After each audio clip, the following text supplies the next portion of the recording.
కాకపోతే శ్యామల గారు మీద ఎందుకు కోపం వచ్చింది మీకు ఫస్ట్? శ్యామల గారు వచ్చేసి కోపం వచ్చిందంటే లేనిపోని విషయాలు మాట్లాడితే అలానే ఉంటుంది. అంతే కదా. ఇప్పుడు ఒక విషయాన్ని ఇప్పుడు ఎంతసేపటికి వాళ్ళు వచ్చినప్పటి నుంచి ఒక ఆడపిల్లకి హత్య జరిగింది, ఒక ఆడపిల్లకి మాన ప్రాణాలుగా భంగం కలుగుతుంది, చంపేస్తున్నారు సార్ అని మాట్లాడితే ఏంటి ఇంతకుముందు ఏం జరిగాయి నేను అడుగుతున్నా. మీరు వైఎస్ఆర్సీపీ పార్టీలో ఉన్నప్పుడు కూడా చాలా జరిగాయి. అంటే అప్పుడు జరిగాయని చెప్పేసి దీనికి కారణం జగన్మోహన్ రెడ్డి గారే కావాలని చేపిస్తున్నారని చెప్పేసి నేను మాట్లాడితే అంతకన్నా పిచ్చి అవివేకం ఇంకోటి ఉంటుందా? జరుగుతుంటాయి. అవి ఏంటంటే ఇప్పుడు ఉండే పరిస్థితులను బట్టి, ఇప్పుడు ఉండే ఏవైతే షోలు కానీ వాట్ ఎవర్, అంటే ప్రతి ఒక్కరికి మొబైల్ చేతిలో ఉంటుంది, అందరూ చూస్తుంటారు. సో మొబైల్ చేతిలో ఉందంటే ప్రపంచం చేతిలో ఉన్నట్టు. దాంట్లో మంచి ఉంటుంది, చెడు ఉంటుంది.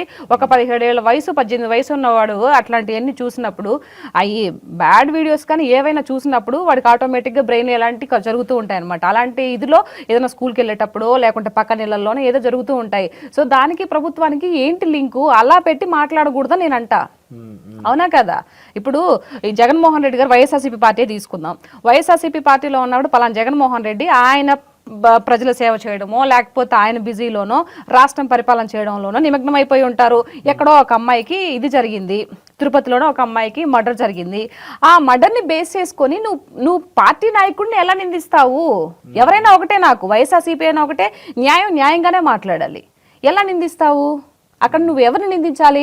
నువ్వు అక్కడ ఉన్నటువంటి వ్యక్తివి, అక్కడ ఎవరైతే నియోజకవర్గంలో ఉన్నారో ఎమ్మెల్యే కానీ ఎవరైనా కానీ అక్కడికి వెళ్ళి ఏం జరిగింది ఏంటనేది ముందు పేరెంట్స్కి అక్కడ కొన్ని అవగాహనలు ఇవ్వాలి.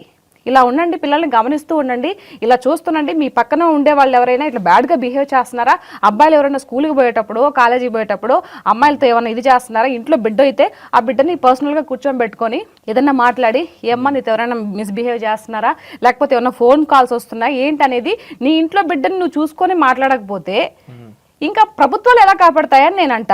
ఇప్పుడు ఆవిడ శ్యామల గారు ఎందుకు మాట్లాడారంటే, మీరు అదే పనిగా ఎంతసేపటికి టార్గెట్ చేసి ఇంకా వేరే విషయం చేసింది.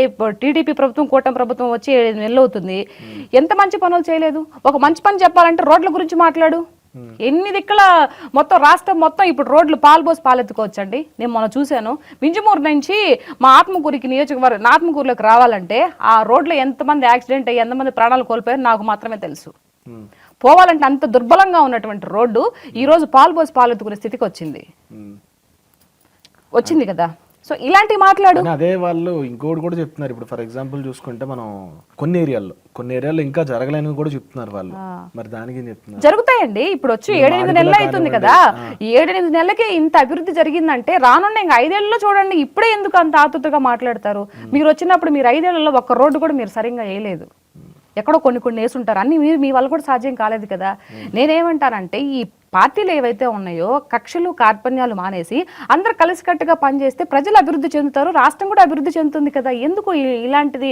ఏది మంచి చేసినా కూడా మంచిని చెడుగా చూపించి చిత్రీకరించి మీడియాలు ఉన్నాయని చెప్పేసి, ఎవరైనా సరే మీడియాలు ఉన్నాయి కదా అని చెప్పేసి దాన్ని ఇలా చూపించడం, దీన్ని ఇలా చూపించడం దేనికి?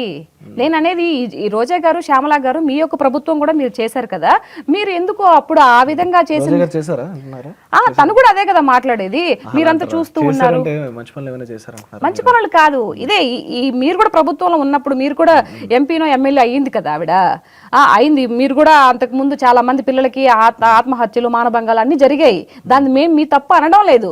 కాకపోతే ఏంటంటే మనం ప్రజల్లోకి వెళ్ళి అవేర్నెస్ ఇవ్వాలి. కాకుండా మీరు ఎంతసేపటికి తీసుకొని వచ్చి అక్కడ ఆ పాపకి ఇది జరిగింది, ఇక్కడ ఈ పాపకి ఇది జరిగింది, అలా కాకుండా జరిగిన మంచి కూడా ప్రజల్లోకి పెట్టొచ్చు కదా అని నేను అంటాను. మీకు అర్థమైంది నా పాయింట్? ఎంతసేపటికి ఇక్కడ ఈ అమ్మాయికి మానభంగం చేసి చంపేశారు అని ఎంతసేపటికి ఇదే చెప్తున్నారు తప్పితే చెప్పాలి అని అంటున్నా. ఇలాంటి వైఖరిని మార్చుకోవాలి. మీరు ప్రజల్లోకి రావాలి అంటే రేపు ప్రజల చేతుల్లో ఉంటుందండి. ఎవరు ముఖ్యమంత్రి అవ్వాలి, ఏ పార్టీ రావాలనేది ప్రజల చేతుల్లో ఉంటుంది. అలాంటప్పుడు ఒకరి మీద ఒకరు చేసుకోవడం వల్ల వచ్చే ఇదే ఉంది. ఇప్పుడు బాబు గారు ఉన్నారు, బాబు గారు ఇంతకు ముందు ప్రతిపక్ష ఇదిలో ఉన్నారు. ఆయన ఏమన్నా ఇలాంటి ఫాల్స్ ఎలిగేషన్స్ వేసాడా? ఎంతసేపటికి పద్ధతి హుందాగతంగా విమర్శిస్తున్నారు తప్పితే ఇంత చీప్ గా ఇంత వల్గర్ గా మాట్లాడుతున్నారా? నాయకులు కానీ అలా మాట్లాడుతున్నారా? లేదు కదా. ఒకరిని చూసి నేర్చుకోవాలి కదా అని అంటున్నా.